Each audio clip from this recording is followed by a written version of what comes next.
Ya. El Señor esté con todos ustedes. Y con su espíritu. Lectura del Santo Evangelio según San Marcos. Gloria a ti, Señor.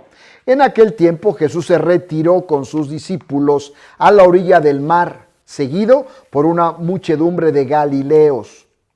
Una gran multitud procedente de Judea y Jerusalén, de Idumea y Transjordania y de la parte de Tiro y de Sidón, habiendo tenido noticias de lo que Jesús hacía, se trasladó a donde él estaba. Entonces rogó Jesús a sus discípulos que le consiguieran una barca para subir en ella, porque era tanta la multitud que estaba a punto de aplastarlo. En efecto, Jesús había curado a muchos de manera que todos los que padecían algún mal se le echaban encima para tocarlo. Cuando los poseídos por espíritus inmundos lo veían, se echaban a sus pies y gritaban: «Tú eres el Hijo de Dios».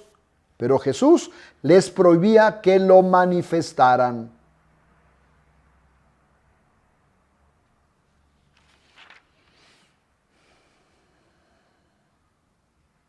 Palabra del Señor. Gloria a ti, Señor Jesús. Siéntense un momentito.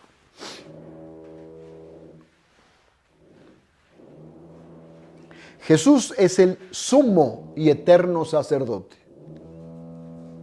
Jesús, dice el texto de la carta a los Hebreos, no tiene que estar ofreciendo sacrificios todos los días como se hacía en la ley, en la estructura de la ley, en el Antiguo Testamento, antes de que apareciera Jesús.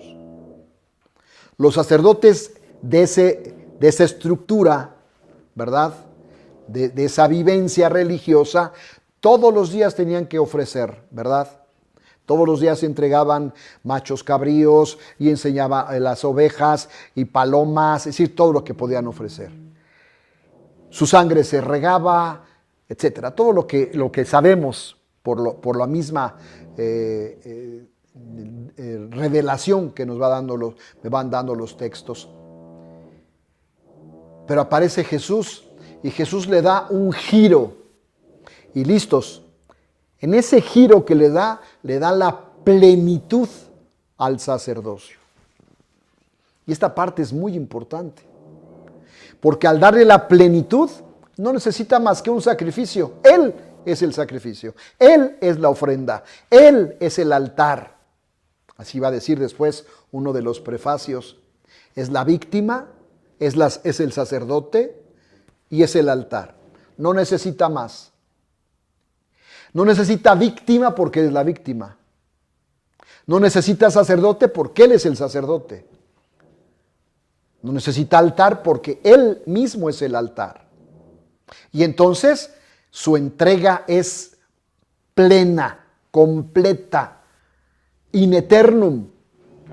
Y su tarea, su misión, su trabajo es la salvación de todos nosotros, ¿verdad? Dice el texto, porque los sacerdotes constituidos por la ley eran hombres llenos de fragilidades. Pero el sacerdote constituido por las palabras del juramento posterior a la ley es el Hijo eternamente perfecto. Por eso él es el sacerdote, la víctima, el altar, etc. Dice el texto, lo más importante de lo que estamos diciendo es que tenemos a Jesús, en Jesús, a un sumo sacerdote tan excelente que está sentado a la derecha del trono de Dios en el cielo como ministro del santuario y del verdadero tabernáculo, levantado por el Señor y no por los hombres. Todo sumo sacerdote es nombrado para ofrecer dones y sacrificios. Por eso era también indispensable que él tuviera algo que ofrecer. Si él se hubiera quedado en la tierra, habla de Jesús, ni siquiera sería sacerdote, habiendo ya quienes ofrecieran los dones prescritos por la ley. Pero estos son ministros de un culto que es figura y sombra del culto celestial, según lo reveló Dios a Moisés. Jueves sacerdotal, jueves eucarístico. La liturgia de la palabra en la carta de los Hebreos nos revela quién es Jesús frente a la vivencia sacerdotal. Es el más grande, el más santo, el victorioso, el poderoso, sumo y eterno sacerdote. No necesita más que una vez ofrecer sacrificio. Él fue el sacrificio, Él fue el altar, Él fue el sacerdote, etc. La plenitud fue lo que nos trajo Jesús a todos nosotros. Bueno, este sumo sacerdote, este Jesús en plenitud, este Jesús poderoso, santo, que además, acuérdense, en el capítulo 17 del Evangelio de San Juan, vamos a encontrar la oración sacerdotal de Jesús, ¿verdad? Después, cuando tengan un tiempecito, denle una leidita. Es un texto hermoso. Juan, capítulo 17. Es el sacerdocio, este sumo sacerdote, este sacerdote que en plenitud realiza, ora, clama por aquellos que el Señor ha puesto en sus manos para salvarlos, para redimirlos, etc. Este sacerdote, fíjense, aparece en el Nuevo Testamento. Estamos ahora en Marcos. Dice que en aquel tiempo Jesús se retiró con sus discípulos a la orilla del mar, seguido por una muchedumbre de galileos, una gran multitud procedente de Judea y de Jerusalén, de Idumea, Transjordania, de la parte de Tiro y Sidón. Habiendo tenido noticias de lo que Jesús hacía, se trasladó a donde él estaba. Qué impactante ha de haber sido el momento histórico de lo que nos narra el texto. Escuchar de alguien que tiene una posibilidad, una capacidad, un don de lo alto, el Mesías, el Santo, el Rey, el que estaban esperando y que ya estaba actuando, ¿verdad? Y entonces nos va describiendo como la misión de este Jesús, sumo y eterno sacerdote.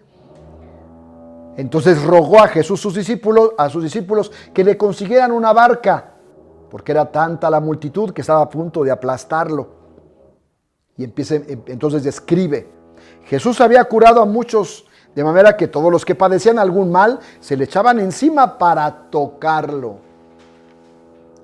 Cuando los poseídos por espíritus inmundos lo veían, se echaban a sus pies y gritaban: ¡Tú eres el Hijo de Dios! El ministerio, el servicio que Jesús realizaba, ejercía, impactaba en el entorno. Y por eso, literalmente, eran muchedumbres las que se movían, ¿verdad?, a buscarlo, a encontrarlo para presentar su enfermedad, o que le echara de ellos esos espíritus inmundos que les impedían caminar, vivir, ser libres en Dios, en Cristo Jesús, en Él, ¿verdad? Yo quiero invitarlos hoy a abrir su corazón. Primero, visualizar este conceptualización del sumo sacerdote, del sumo sacerdocio de Jesucristo, la plenitud. No necesitaba más, no necesitaba a nadie, no necesitaba otro, Él era. Y entonces, por supuesto, segundo momento, su misión, su trabajo, su realización, la sanación y, por supuesto, la liberación, echar fuera a los espíritus inmundos. Los textos revelan lugares, pónganse atentos, que si tú los ubicas, algunos de ellos quedan muy lejos de donde estaba Jesús. Fíjense, una gran multitud procedente de Judea, de Jerusalén, de Idumea, Transjordania, de la parte de Tiro y Sidón, todo lo que queda fuera del pueblo. Habiendo tenido noticias de lo que Jesús hacía, se trasladó a donde él estaba. Este es el Jesús, sumo y eterno sacerdote. Este es el Jesús único, poderoso, santo, Rey, que se ofrece, se da, se comparte para bien de los demás.